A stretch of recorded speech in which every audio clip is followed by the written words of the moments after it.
Welcome back to my channel. It's Milka, and thank you all for coming to watch this video and really start this discussion about the upcoming 2020 election.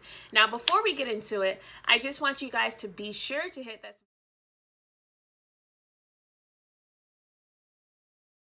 subscribe button. I'm trying to get to 1,000 subscribers before February of 2021, so you subscribing would be a great help. In addition to that, be sure to follow me on Big Shift, BYGSHIFT on Instagram, and like us, BYGSHIFT on Facebook.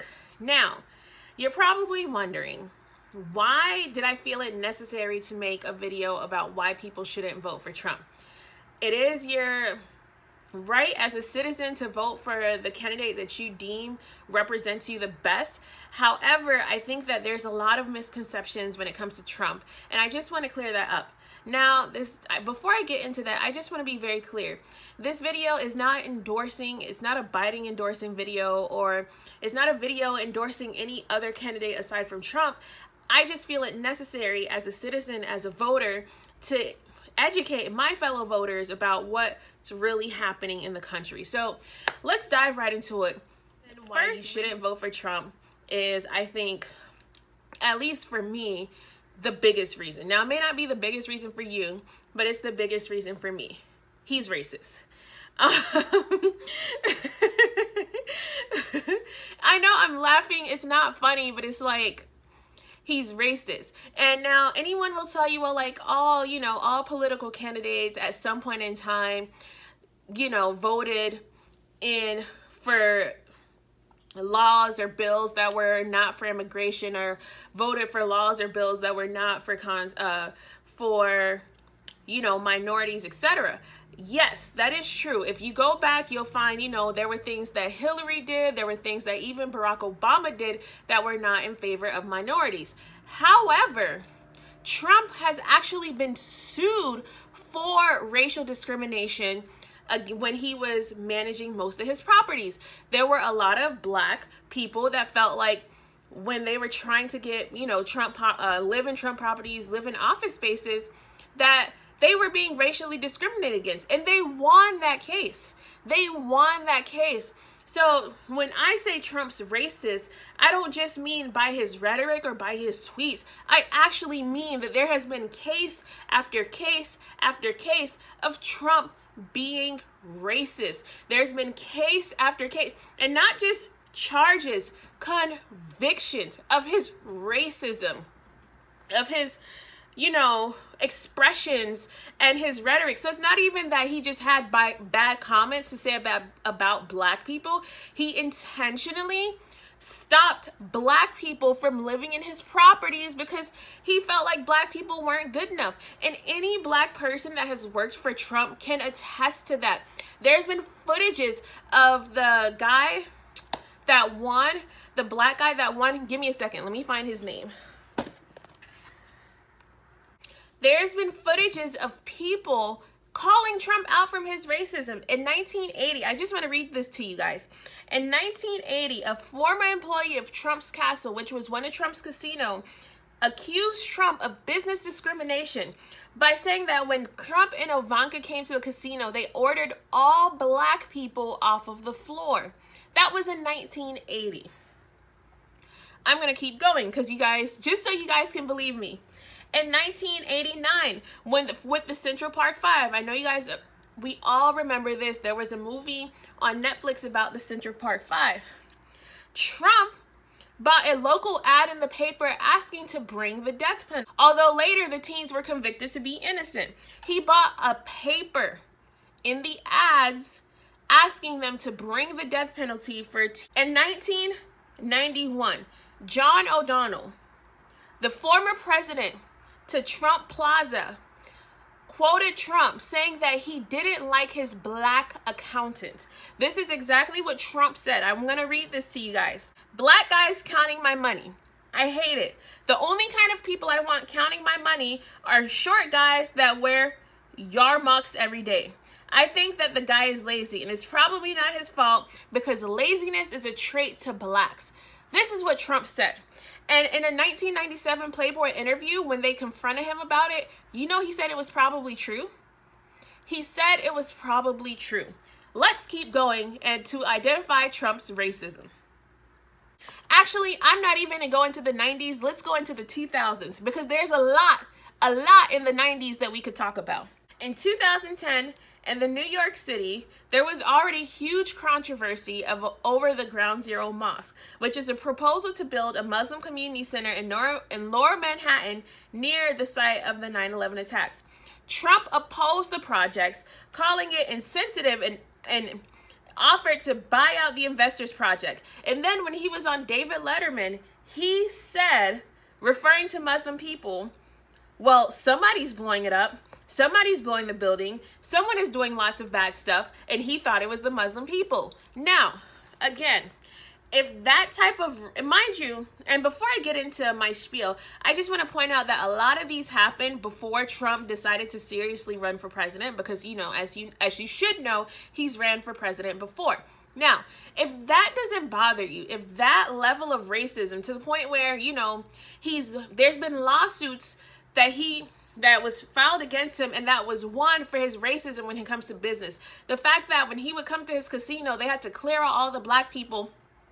And he himself said that he didn't like his black accountant. Not because his black accountant was not a good accountant. He didn't like his black accountant because he felt like a black accountant is lazy. And he said it himself. He's probably a good guy. It's just unfortunate because black people are lazy. Black people have a lazy stereotype. Now, how on earth do you discredit those types of racism? How on earth do you discredit a man that says those things? This isn't just passing a law that's going to benefit one people or whatever, like people will say for like Biden or Hillary or Kamala or whatever. This is a man that is intrinsically racist. Like he, in his heart and in his mind, he sees black people as lazy. He sees, I'm at a loss for words because the fact that I even have to like explain it to this capacity baffles me. Because if we have one person that's had a racial discrimination lawsuit that was filed against them and convicted of it, that should be enough to accept that someone is racist. But in Trump's case, there's been several. And we're still, you know, oh, he's not racist. He just blah, blah. No, he's racist. So that's number reason why you shouldn't vote for Trump. And this is another big one. Trump is not a good businessman. He is using his presidential powers to help himself get out of debt. And why you shouldn't vote for Trump is because Trump has been mishandling the U.S. economy. And we're actually more in debt with Trump than we've been since President Obama first took office. I just want to read this statistics for you. This is according to Forbes. Trump was handed an economy. His first year in 2017 as president, the deficit grew. When Obama left, it was $485 billion. But in Trump's first year in office, the deficit grew to $666 billion. By last year, it was over $984 billion. Now, for argument's purposes, when Barack Obama inherited the office, we were in a recession. What does that mean? That means that their jobs were, you guys remember, people were losing their houses, jobs were quitting, jobs were letting people go, the stock market was crashing. So he created a stimulus package to help re-strengthen the economy, and it worked. So it made sense why Barack Obama's deficit was so big, because he created the stimulus. Trump goes, he did no such thing. There was no big economic downfall. So for our deficit to be so high under President Trump, it's really questionable. And all of these statistics are pre-corona. Now, we understand that because of COVID-19, there were stimulus packages that were not only awarded to businesses, but to citizens.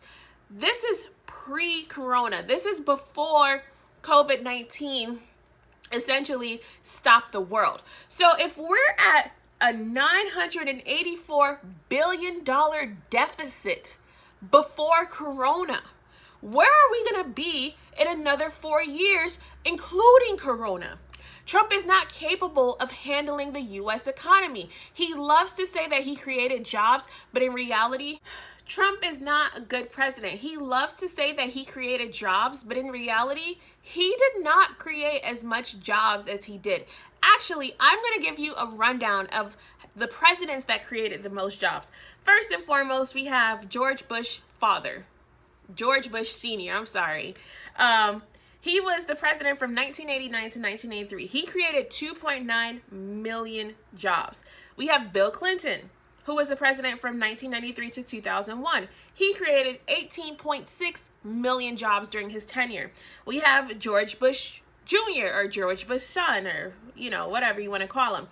He was the president from 2001 to 2009. He created 5.8 million jobs. We have President Barack Obama. He was the president from 2009 to 2017, and he created 8.9 million jobs. We have Trump, who was the president from 2017 and will up until 2021, and he's only created 4.7 million jobs. Now, for argument's sake, someone will say, well, all of the other presidents had a term tenure while Trump is still in his first term, so that statistic may be skewed. It may be, but let's be honest. He got a bustling economy.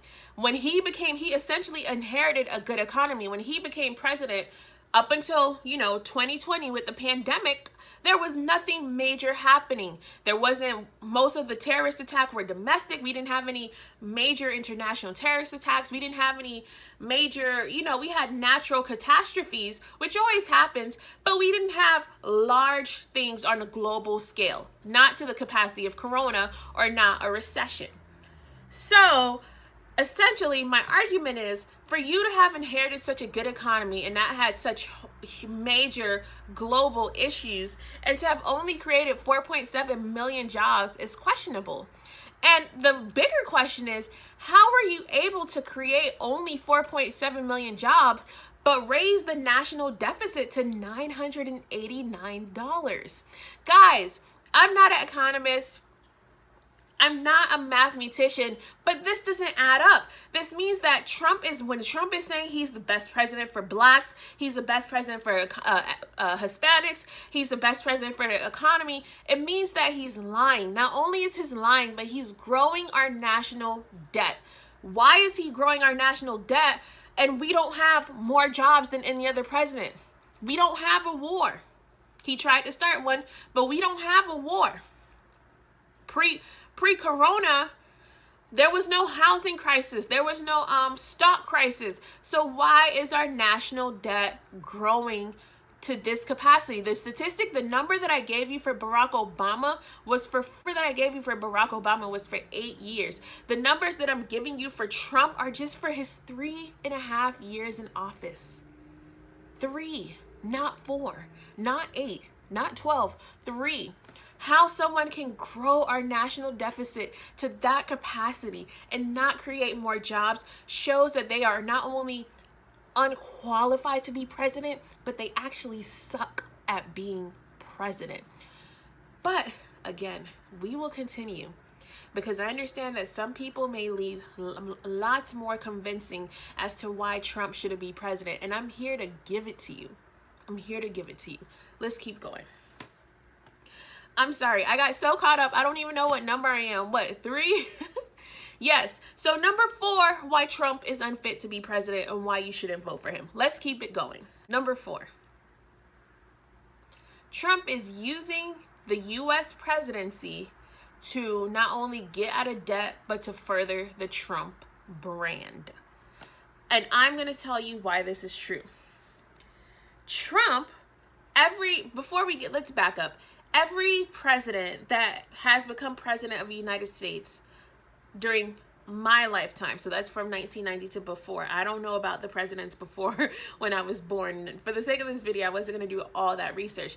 But every president that's become president in my lifetime always had other businesses, other business ventures. They sat on other boards. They had other things going on, other companies, other investments, whatever. They had, multiple streams of income. All of them Republican, Democrat, whatever party affiliation, once they became president, stepped down from those roles. They were no longer,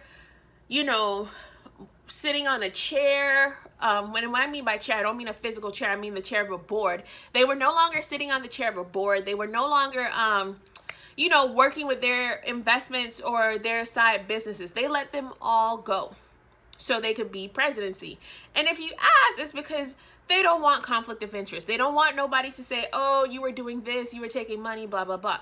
Trump is the first president not to do that. He did not step down from his role in Trump International. Now, why is this important? It's important because as a citizen, I'm concerned, but when you're conducting business on behalf of the United States, are you doing so as the president of Trump International? Or are you doing so as the president of the United States of America?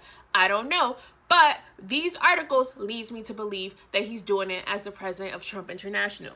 Now, as we all know, when the president travels, the CIA travels with him. They're his shadow, essentially. They're there all the time. Trump made it mandatory for the CIA to stay at his hotels when they would travel. Now, some people who are a little foolish may be like, oh, that's just good business practices. It's not, because our money, taxpayer money, pays for the president and the security details and blah, blah, blah, blah, blah. In addition to having the CIA stay in his hotels, he actually would charge up the prices. Now, when Bill Clinton was president, he had some hotel ownership that even though he stepped down from, when they would travel, he would use them and he would let the CIA stay there for free. Trump upped the prices. So in his raggedy hotels, sorry, because I've been to them, and his hotels where they would charge, the standard $200, $250 per night, they were charging the CIA as much as $650 per night per room. And as you guys can imagine, security detail for the president is not going to fit in 1 or 2 rooms. They're going to need about a dozen. So if you do the math, that's $650 per night per room. It is recorded by Forbes that the U.S. government reportedly paid the Trump organization $1.1 million for hotel stays for the CIA. How is that okay? How is that okay? How are we okay with the president constantly using his seat and his power to promote his brand while he is in office? In addition to that, CNN has reported that Trump has been making business deals to have hotels in different countries, and his selling point to develop these hotels in Saudi Arabia, his selling point to develop these hotels in Abu Dhabi has been, it's a presidential hotel. It's a presidential band. Yes, you're hearing correctly. He's been doing these things as he's in office as the president of the United States. I don't know about you, but that is completely unacceptable. To be using the highest office in the land to promote your business, to promote yourself, while there are people dying, is unacceptable. I believe, this is my personal opinion, everything else I've told you have been fact. I believe that Trump is simply using his presidency to get out of debt and to continue to build his brand. He doesn't care about Democrats. He doesn't care about Republicans. He doesn't even care about his Trump publicans or his Trump supporters. He only cares about himself.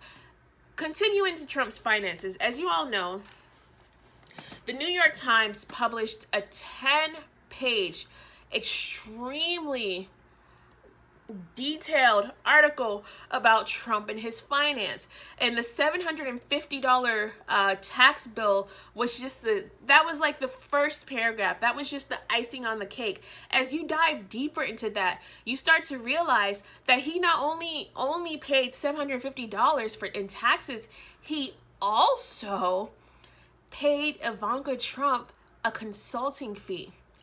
Why would you pay Ivanka Trump a consulting fee when she works as a White House employee? That That is like conflict of interest in any other industry, in any other world. If this was happening, he would have been removed from office immediately. The reason why he's not removed from office now, and this is according to CNN, they simply don't remove him from office because his lawyers argue that he's the president of the United States. Trump has a plethora of financial fraud lawsuits waiting for him. And the reason why his subpoenas are being slowed down, his tax returns, the search warrants that they're getting for him are not making it to public media is because his lawyers keep on arguing that he's the president of the United States, and doing those types of things would ruin his presidency. I don't understand, why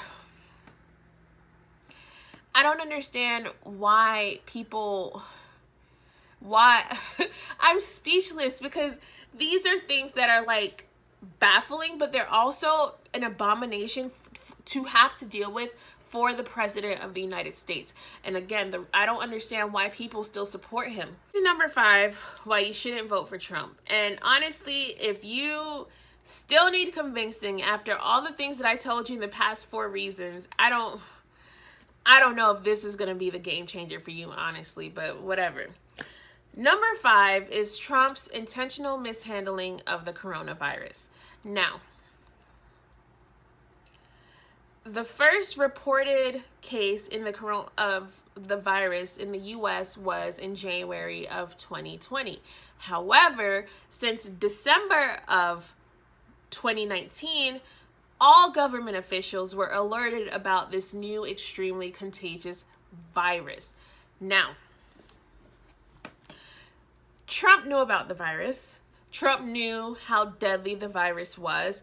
Trump knew that eventually, literally within days or weeks, that the spread of the virus was going to happen in the U.S. How do we know this? Because CNN released an audio recording of him in February talking about how deadly the virus was.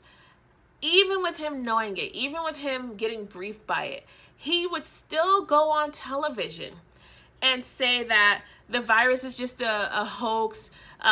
It's not as bad as it seems. It doesn't have the impact as it seems. He would question Dr. Fauci.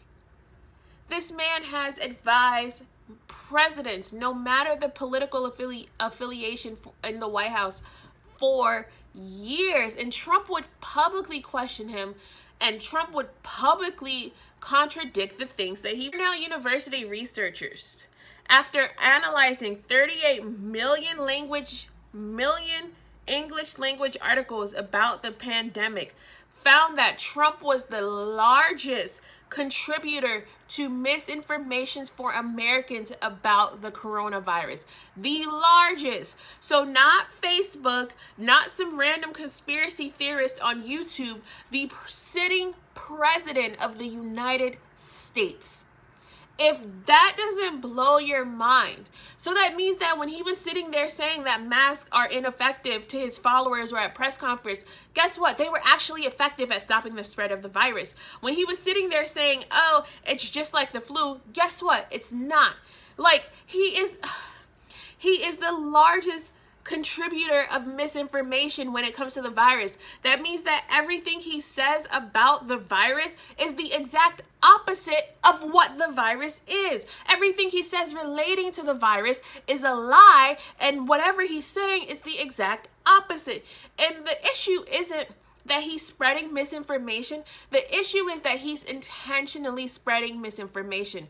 The recording from February lets us know that he knows the truth, but for whatever reason, he's not sharing it with us because, again, let's not say whatever reason, he is committed to re-winning this election so he can continue to get out of debt and build his Trump empire. Sorry, I just had to take a breath. It's so much. It is also reported that in the early stages of the virus, when other countries were telling Trump to order ventilators, it is reported that Trump only ordered 40,000 for the country. Not 40,000 for a county, not 40,000 for a state, 40,000 for a country. Now, as you all remember, during the early stages of the pandemic, a lot of hospitals were short on PPE. A lot of hospitals are still short on PPE. They were short on ventilators. They did not have beds. In New York, they were making makeshift beds in the park, etc., etc. Trump could have stopped that. As president of the United States, Trump has an executive order to order factories in the U.S. to stop their productions and to start producing things that the country needs. And in this case, he could have literally asked factories, Ford,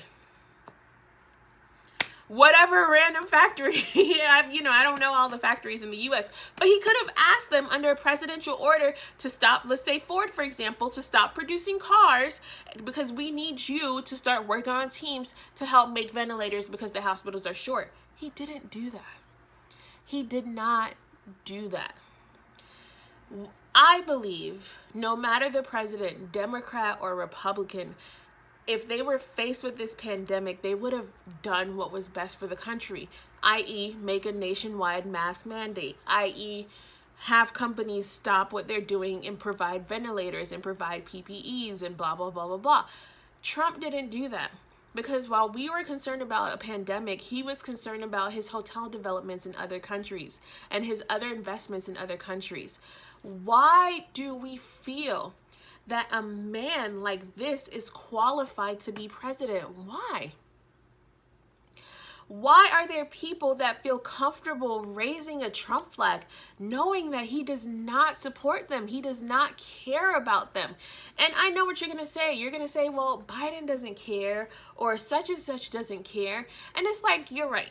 Obviously, they don't know me personally. They don't know you personally. So they may not care about you as an individual, but they do care about you as a collective. They care about you as a Floridian. They care about you as a citizen, as a taxpaying contributor to this country. Trump does not. The United States is now the leading country of the coronavirus.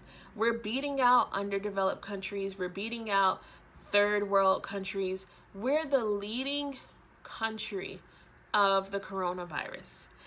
And the virus did not start here. And we're not the largest country.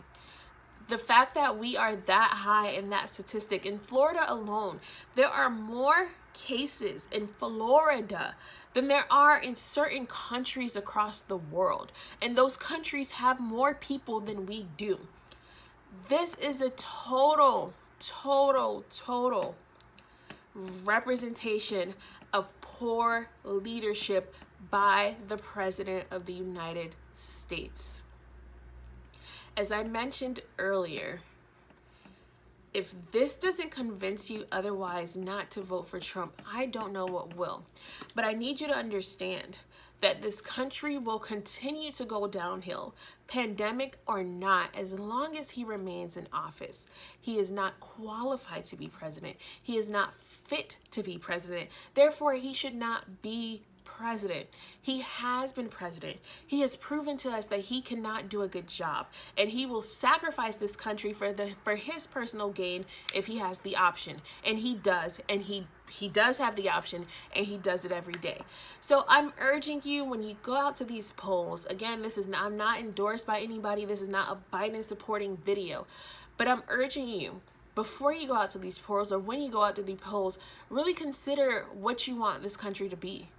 And if you want it to be good at any capacity, you have to believe that that will not start with Trump.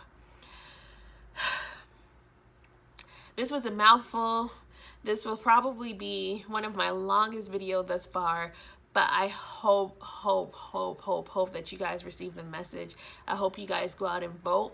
I hope to hear from you in the comments. If you agree, if you disagree, if you have other reasons, if you have different comments or facts, please let me hear them in the comments and we can have a discussion. But I really do hope this inspires you to not vote for Trump.